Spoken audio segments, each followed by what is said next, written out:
பிரிட்டனில் உங்களுக்கு பிடித்தமான இல்லங்களை சொந்தமாக்கிக் கொள்ள எப்பொழுதும் நாடுங்கள் Sri estate agent accountancy and tax. எங்களை மிக விரைவாக சந்திக்கும் போது நாங்கள் மிக விரைவாக உங்களுக்கு அந்த வீட்டு பிரச்சனையை தீர்த்து உங்களுக்கு ஒரு சொந்த வீட்டுக்காரராக நாங்கள் மாற்றி அமைச்சு தருவோம். 333 ரெய்னர்ஸ் லேன், பினா. தமிழ் உறவுகளே வணக்கம். லண்டன் ரெய்னர்ஸ் லேன் பகுதியில் அமைந்திருக்கின்ற ஸ்ரீ எஸ்டேட் ஏஜென்ட்டில் இருந்து உங்களோடு நாங்கள் பேசுகின்றோம். ஸ்ரீ எஸ்டேட் ஏஜென்ட் நிறுவனத்தினர் நீங்கள் வீடு வாங்குவதற்கு உங்களுக்கு உதவுவதற்காக காத்திருக்கின்றார்கள். வணக்கம். நீங்கள் சென்ற முறை பல்வேறு விடயங்கள் பேசியிருந்தீர்கள். குறிப்பாக ட்ரம்ப் அவர்களுடைய வரி விதிப்பு தொடர்பாக பேசியிருந்தீர்கள். இந்த வரி விதிப்புக்கும் வீடு வாங்குவது விற்பதற்கும் இடையில் எந்த சிரமங்களும் இல்லை என்பது பற்றி கூறியிருந்தாலும் கூட சில வேளைகளில் அது என்ன செய்யும் என்பதை காலம்தான் கட்டாயமாக காலம்தான் சொல்லும். சரி, இப்பொழுது லண்டனை பொறுத்தவரையிலே பேங்க் ஆஃப் இங்கிலாந்து நிலவரம் பற்றி நீங்கள் என்ன எடுத்து கூறக்கூடியதாக இருக்கும்? நல்ல விஷயம் என்னன்னு சொன்னா, பேங்க் ஆஃப் இங்கிலாந்து தன்னுடைய வட்டி வீதத்தை 4.5 வச்சிருக்கணும். இப்ப வார மாசம் 8ஆம் தேதி அநேகமாக நாங்கள் எதிர்பார்த்துட்டு இருக்கிறோம் ஒரு 1/4% குறைக்கிறதுக்கான வாய்ப்பு இருக்குன்னு சொல்லி. அப்படி குறைச்சாலும் 4.25க்கு வரக்கூடிய வாய்ப்பு இருக்குது.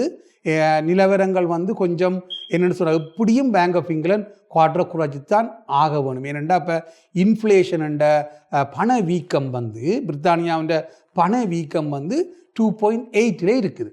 அப்போ எப்படியும் அவைகள் அதை 2.5 கொண்டு அப்புறம் 2.2 கொண்டு அப்புறம் 2 ஆக்குறது தான் இந்த பேங்க் ஆஃப் இங்கிலாந்து டார்கெட். அப்போ எப்படியும் அவைகள் நான் எதிர்பார்த்துக்கின்றிருக்கிறேன் வார மாதம் 8ஆம் தேதிக்கு அந்த அவைகள் பேங்க் ஆஃப் ஒன்று கூடுற டைமில் அநேகமாக 4.25க்கு வர்றதுக்கு நிறைய வாய்ப்புகள் இருக்குது. அப்படி வந்தால் தான் பேங்க் ஆஃப் இங்கிலாந்து ஒரு குவார்ட்டரை குறைச்சாத்தான் அந்த இன்ஃப்ளேஷன் பணவீக்கத்தை அவர்கள் 2.5க்கு கொண்டு வரலாம். அப்போ அநேகமாக அது நான் எதிர்பார்த்து கொண்டிருக்கிறேன். ஏனென்று சொன்னால் இந்த இப்போதைய எக்கனாமிக் நிலவரத்துக்கு அவைகள் கட்டாயம் ஒரு குவார்ட்டரை குறைச்சி தான் ஆக வேணும். இவ்வாறு பேங்க் ஆஃப் இங்கிலாந்து வட்டி வீதத்தை குறைக்கின்ற பொழுது மக்களுக்கு, வீடு வாங்குகின்ற மக்களுக்கு அது பிரயோசனமாக இலகுவாக அமையுமா? நிச்சயமாக. அப்போ பேங்க் ஆஃப் இங்கிலாந்து ஒரு குவார்ட்டரை குறைக்கக்குள்ள ஒரு வேரபிள் ரேட்டில் இருக்கிறவருக்கு ஆட்டோமேட்டிக்காக குவார்ட்டர் குறை.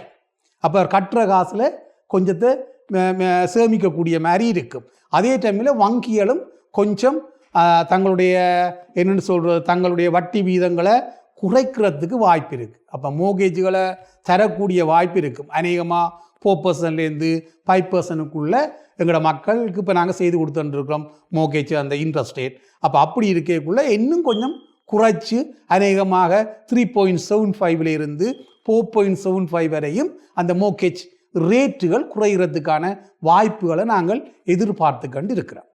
இந்த வட்டி வீதம் என்பது வங்கிக்கு வங்கி கடன் வழங்குகின்ற வங்கிகளுக்கு இடையில் வித்தியாசம் இருக்கின்றதா, அல்லது எல்லா வங்கிகளுமே ஒரே வட்டி வீதத்தை தான் விதிக்கின்றனவா? இல்லை, நிச்சயமாக வேறுபடும். ஏனென்று சொன்னால் இப்போ ஹைஸ்ட்ரீ லேண்டர் என்று சொல்லி இருக்கணும் கொஞ்சம் பேர், அவையல் ஒரு சாதாரணமாக தங்களுக்குள்ள கிட்டத்தட்ட எல்லாரும் ஒரே மாதிரி தான் கொஞ்சம் வித்தியாசத்தில் வச்சிருப்பினோம். அதே விட ப்ரைவேட் லேண்டர் இருக்கணும்.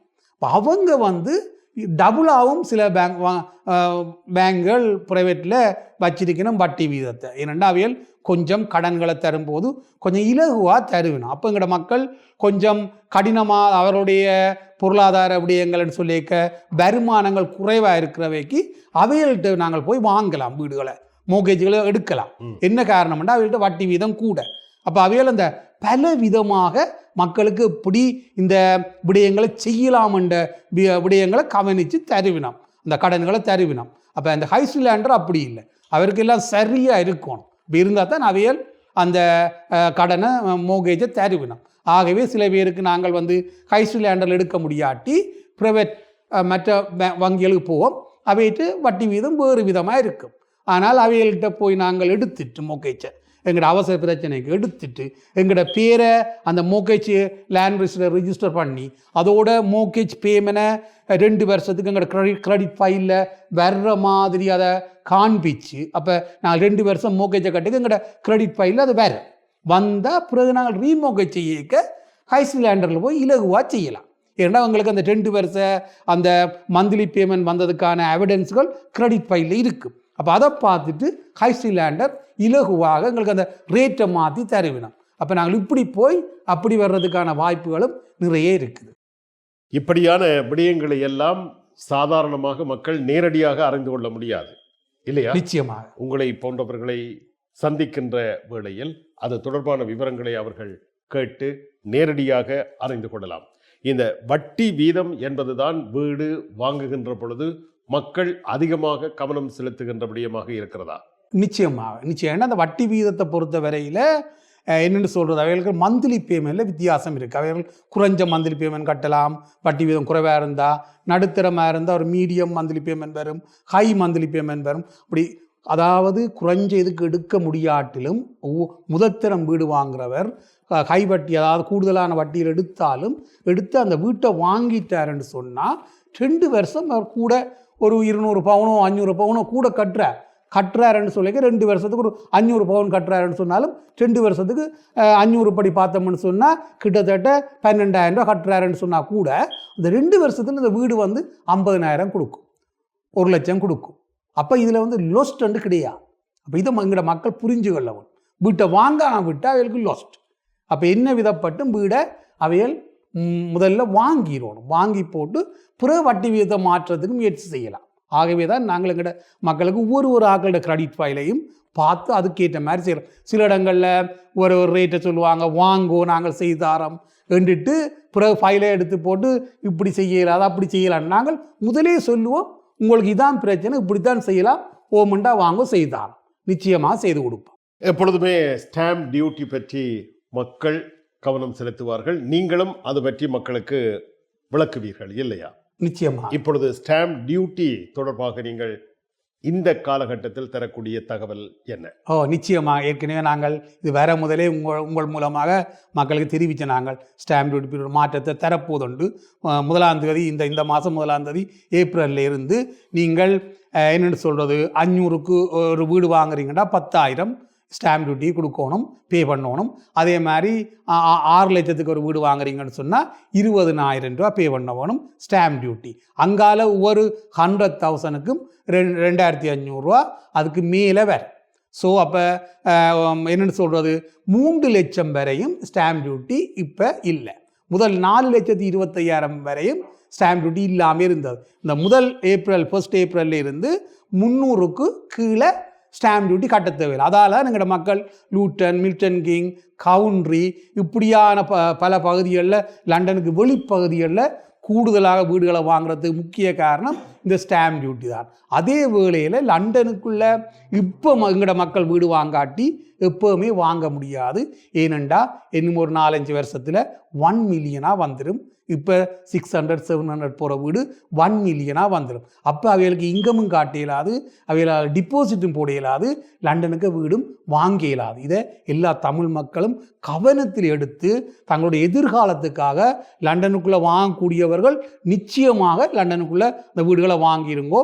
ஸ்டாம்ப் டியூட்டி அதிகமாக தான் வரும், அதை பே பண்ணி நீங்கள் வாங்குவீர்களாக இருந்தால் எதிர்காலத்தில் குறைஞ்ச காலத்தில் கூடுதலான லாபத்தை பெறக்கூடிய மாதிரி இருக்கும். 5 லட்சத்திற்கு வீடு வாங்குகின்ற பொழுது 10,000 பவுண்ட்ஸ் ஸ்டாம்ப் டியூட்டியாக கட்ட வேண்டும். நிச்சயமாக 6 லட்சமாக இருந்தால் அது எவ்வளவாக இருக்கும்? நீங்கள் 20 என்று சொல்லி 20,000. 6 லட்சத்துக்கு 20,000. ஏன் அப்படி அதிகரிக்கிறது? அதான் அவைகள் என்னன்னு சொல்றேன்டா, முதற்தரம் வீடு வாங்குறவைகளுக்கு இப்படி வராது. 5 வீதத்தை போய் கூட்டுறன்னு சொல்றது ஏற்றுக்கொள்ள முடியாத ஒரு விஷயம். 3 லட்சத்துக்கு பிறகு அங்கால 5 வீதம் கூட்டி கண்டு வருகிறோம். ஒரு 3 வீதம் 5 வீதம் அப்படித்தான் வர்றது. 1/4 மில்லியனுக்கு பிறகுதான் 5 வீதத்துக்கு மேலே வரும். இப்போ இவை என்ன செய்யணும்னு சொன்னால் 3க்கு பிறகு 5 வீதத்தை கூட்டி கண்டு வருகிறோம். 5 லட்சம் பவுண்ட்ஸுக்கு ஒருவர் வீடு வாங்குகின்ற பொழுது அவருடைய ஸ்டாம்ப் டியூட்டி 10,000. 5 லட்சத்துக்கு 1 லட்சத்திற்கு 2,000 வீதம் அங்கால அதாவது இந்த 5க்கும் 6க்கும் அவை அதிகமாக வச்சுக்கணும். இப்போ 5ல இருந்து பாருங்க, 5 லட்சத்தோட நீங்கள் 5,50க்கு வாங்குறீங்கன்னா 15,000 ஸ்டாம்ப் டியூட்டி. 6 லட்சத்துக்கு வாங்குறீங்கன்னு சொன்னால் 20,000.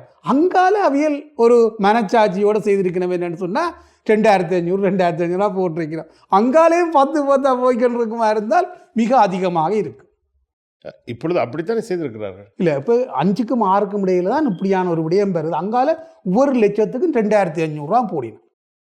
7 லட்சத்துக்கு வீடு வாங்க 7 லட்சத்துக்கு வீடு வாங்குறீங்கன்னு சொன்னால் கிட்டத்தட்ட நீங்கள் பார்த்தீங்கன்னா இதில் 20,000, அங்கால 2,500, 22,500 வேறு.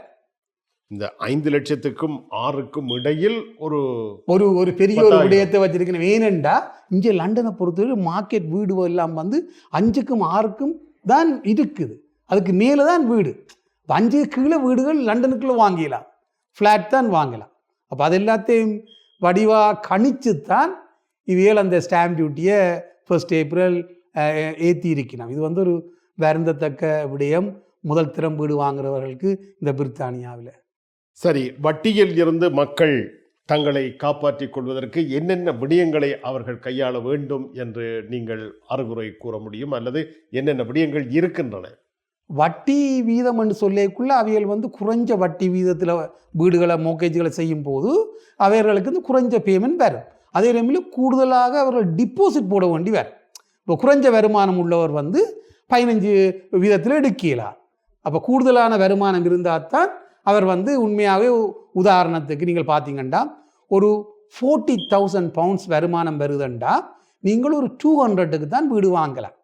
40,000 200-250 தான் நீங்கள் அந்த வீட்டை வாங்கலாம். அப்போ 80,000 பவுண்ட்ஸ் வருதுண்டா தான் நீங்கள் ஒரு அளவு $500,000 ஒரு வீட்டை பார்க்கலாம். டிபாசிட்டோட 400 லோன் தருவினம், மிச்சம் வந்து 4 டிபாசிட்டாக போடுவோம். அப்போ ஒரு 500,000க்கு வீடு பார்க்குறவருக்கு 80,000 வருமானம் இருக்கும். அப்போ அப்படியான ஒரு பெரிய விடயம் இருக்குது. இங்கே 80,000 வருமானம்ன்றது எங்களோட மக்களை பொறுத்தவரையில் ஒரு 25% தான் அப்படி இருக்குது. மற்றவைக்கெல்லாம் அதை விட குறைஞ்ச வருமானங்கள், அதாவது 25,000 ரூபாயிலிருந்து 30,000 ரூபாய்க்குள்ள தான் எங்களோட தமிழ் மக்களை பொறுத்தவரையில் 50% மக்களுக்கு இங்கே அந்த வருமானம் இருக்குது. அப்போ அவைகளுக்கு கொண்டு போய் நாங்கள் 5 லட்சத்து வீட்டை 80 லட்சம் ரூபா வருமானத்தை காட்டும் கொண்டு அவைகள்கிட்ட இல்லை. அப்போ அவைகளுக்கு என்ன செய்யலாம்டா குறைஞ்ச வருமானத்தோடு, அதாவது குறைஞ்ச வருமானத்தோட 25% டிபாசிட் போட்டு அதுவும் எடுத்து கொஞ்ச காலம் வாடகை கொடுக்குற மாதிரி கொடுத்துட்டு பேந்து 2-3 மாத இங்கமை காண்பிச்சு நாங்கள் அதை மாற்றிக்கொள்ளலாம். இப்படியான வழிமுறைகள் நிறைய சட்ட ரீதியாக இருக்குது. அப்போ அதுகளை நாங்கள் எங்களோட மக்களுக்கு அதை தெரிவித்து அதுக்கேற்ற மாதிரி செய்து கொடுத்து அந்த வீட்டை வாங்கி கொடுக்குறோம். நல்லது உறவுகளே, இன்னும் பல்வேறு விடயங்கள் நீங்கள் நேரடியாக தெரிந்து கொள்வதற்கு London Rayners Lane Sri estate agent நிறுவனத்திற்கு நேரடியாக வருகை தாருங்கள்.